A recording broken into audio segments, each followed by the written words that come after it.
Camera, action, welcome in. It's gonna be my quickest cooking video ever. You know why? Because I didn't plan to do it. Just happened to get the dinner out, getting ready to cook it over here, and I said, why not film it, put it on the channel. Anyway, a couple notes before we start. Why is your hair all white, Jen? Well, you're gonna have to watch this video that I put up, that Chase's gaming video. I believe it's something of knives. I don't even know. I'll look the title up later. Trying to keep this one short, but basically he had a gaming video, put it up today. I believe it's the 27th, or I don't even know, 28th maybe. I lost track of time, people. It happens when you don't sleep. And October still, right? Yeah, okay. Anyway, so in that video, if you watch it all the way through to the end, you'll know why I have white in my hair, and I have white eyebrows too, but that's faded off by. Anyway, this is what I'm going to be cooking today.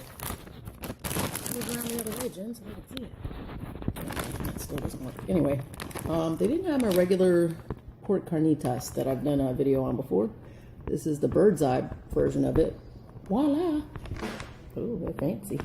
Anyway, it's a family-sized bag. It is pretty darn big. It's fajita chicken, and as you can see, it's got white meat chicken, rice and fajita sauce, bell pepper strips, and onion. All right, so instructions are like so. I'm gonna have you come along with me as I do them. Place 2 tablespoons of oil in a large 12-inch skillet. Empty the frozen contents of the bag and sauce pouches into the skillet. I'm gonna tell you right now, Jen's already gonna nix one of those things because we're not using a skillet, we're gonna use a big ass pot. Why? Because it gives you a lot more coverage. You don't have a skillet that's filled to the top and you're trying to stir it, and next thing you know, it's off on the side on the stove. We're not going there. We ain't doing all that. Give me a second. I done got ahead of myself. I forgot I was supposed to give you all the other things. So that's about the white in the hair. I don't have on a bra, so it's Sunday. I'm at home. Ain't much to see. I got a little bit of camouflage. Anyway, and the first thing is, it is ripped up down here, and hopefully it'll stay down, because if it goes this way, I'm looking at the side of my ass, because it's only held shut with a safety pin right now until I can sew it back. That's all my tips before we start this video. So I don't want to hear anything in the comments about any of those things, because I've already told you. All right, give me a second. I'm gonna put you over here. All right, hopefully y'all don't move. Medium-high heat. There's the clock, people. Down at the bottom, number 5 on there, because the stove goes from low, which is 0, all the way around to high, which is 10 on here. I'm not going to pick the phone back up because I just got it properly. But basically, the halfway point is the number 5. That would be medium heat. I'm going to take it, if I'm a clock and I'm looking at, give me a sec, from your direction, 5, and 7's this way. Okay, yeah. So basically, if you got a clock like this, 5 is at the bottom. We're going to swing on around to the 7, because if you think of 10 as the high, 5 as the low, or the medium high is going to be the number 7. I don't know. Just follow along. Okay, here we go. I changed the skillet for the pot. I do it all the time. I have a little technical difficulty here. Y'all can hear that, but I can't fix it because the inside is smooth, so you don't mess up your cooking, because you have to tighten it on the back side here, which your girl has no problem doing, except for the fact that it's a hex screw, and I don't have a hex driver. I don't have one upon me at the moment. Okay, I'm gonna let it go. So 2 tablespoons of oil. Got my little tablespoon scoop right there. Does that make me a Democrat? I'm pretty sure my card says independent. I don't even know. Yeah. I don't know. Politics, I don't, that's one of the things I don't like to discuss. People argue too much. All right, I'm gonna throw that aside. Swish it. Give it a little swish. Now this pot's already a little warm, people, because I didn't expect to film this. I was just gonna throw it in here so I could get back to editing that gaming video, where you will find out at the end why my hair was all white. Me and Chase had fun. All right, so basically, there's some scissors. Scissors don't work well at all. So this is that sauce pack they were talking about. It's basically what's going to make your fajita flavor. Set that aside for a second. Show you all what the inside of the bag looks like. Hopefully I don't dump it out onto the counter. So basically you got your rice in there, your veggies, your peppers. There's green peppers, red peppers, your meat. I almost dumped this in the pan. That would have been a disaster. Ooh, thank you, pasta. Okay. I have to break it up a little bit. Sometimes it gets in a big clump. Ooh, it's sizzling already.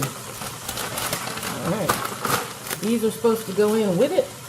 I'm going to yank it off the heat for just a minute because I don't want anything getting stuck to anything. See how nice they were about putting this together. Oh, look, you can just peel it. Fancy. Thought I was going to have to cut it. It's not. I don't know the difference in these two.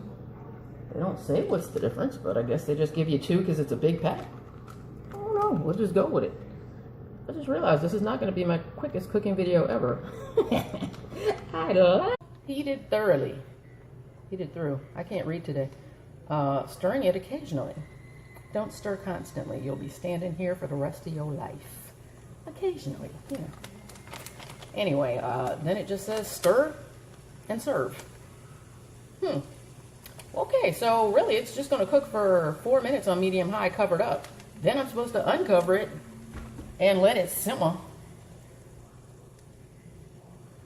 I'm doing my hand like this so I can put some cool effect in there. Not because I'm like, you know, it's this way, not this way. And then stirring and serving. So I'm not going to make trips back and forth to film little of nothing except for this. Because that's all that's going to happen after 4 minutes. And I keep looking at this side because that's where I usually have the camera and it's over there.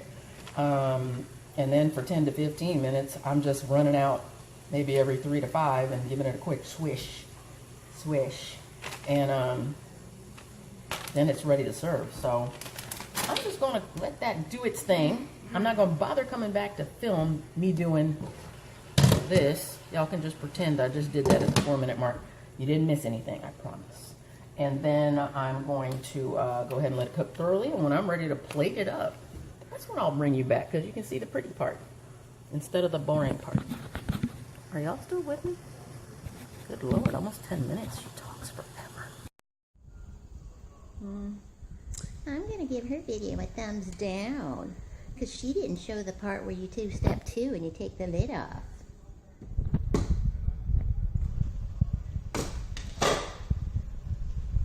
You didn't miss anything. Happy? You're satisfied with yourself now? Okay. This wouldn't have been a quick cooking video even if I wanted to. Even if my life depended on it. Anyway, so side items. I was thinking this is a Mexican-ish dish because it's fajitas.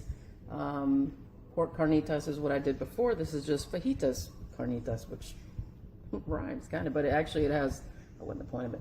It actually has, you know, the fajita seasoning flavor. It's still got pork in there from what I can tell. Oh wait, no, it's chicken. Yeah, there we go, it's chicken in there. I lied again. All right, so anyway, I was thinking that I would go with some black beans. And yes, I got generic ones too in here. Now, if I was gonna do the black beans, I would go ahead and just throw them in the pot, bring them to a boil, maybe throw a little chopped onion in there or sprinkle some onion powder. Anyway, I would use the chopped onions to go on top, just like a garnish on top, like they do in the Spanish restaurants and delis and all that. I don't know what this is, but it felt good. Okay. I don't know. Anyway, they have Mexican corn that you can buy in the can. The difference is it's got your little, I'm gonna say like I don't know, it has little red bits of stuff in there. I want to say it's little red chilies, like chopped up that are through the corn. We have regular yellow corn because it could be used with anything, so that's what I tend to buy. So I'm gonna throw some yellow corn just to have something else on the side. And I am going to use these small flour tortillas. Why, you say? These are the size of like a small soft taco. Because if you use the gigantic, well, you can do this, but I'm not doing it today. All right. You can use these big burrito wrapper ones. It's only a couple of you, and hey, you want to have a mega two-hand taco, soft taco type thing with it? Bob's your uncle. Go for it. I said that right. Bob's your uncle. There you go. Anyway, I'm not doing that because sometimes people tend to get like, oh, well, I got this ginormous tortilla, so let me just scoop half the pot in there. Well, there's 3 of us eating. That wouldn't work out real well. So this kind of makes folks have to have portion control. That helps. Keep that in mind if you do things for like parties and such. These, if I was going to do it, I would just go ahead and wrap that mix up into there. And if you don't know how to properly tuck and fold your sides and roll the burrito so it's not going to all, you know, flop out onto the plate or your lap, please look at YouTube. There's tutorials for everything. That's how I learned how to roll wontons and, well, not roll them, but pinch and fold them, and how to roll egg rolls. I think I have a video on that, but that would be way back in 2016 when I was living with Mr. JC. So, going with the little ones. They're going to look like little soft tacos. Mom will probably have 1. Number 1 son's here. Little boy's not. So, I don't know. Depending on how hungry the gamer is, he may eat like 4 or 5. There's plenty. There's plenty of this mix when you get it. It's time for me to occasionally stir. There we go. Make sure you use a good pot too, because I used the last time I made these, I didn't film, but it stuck to the bottom of this one pot I have so bad, and it's a non-stick pot too. And I put the oil in. Just whatever their non-stick stuff is. So yeah, those are my side options.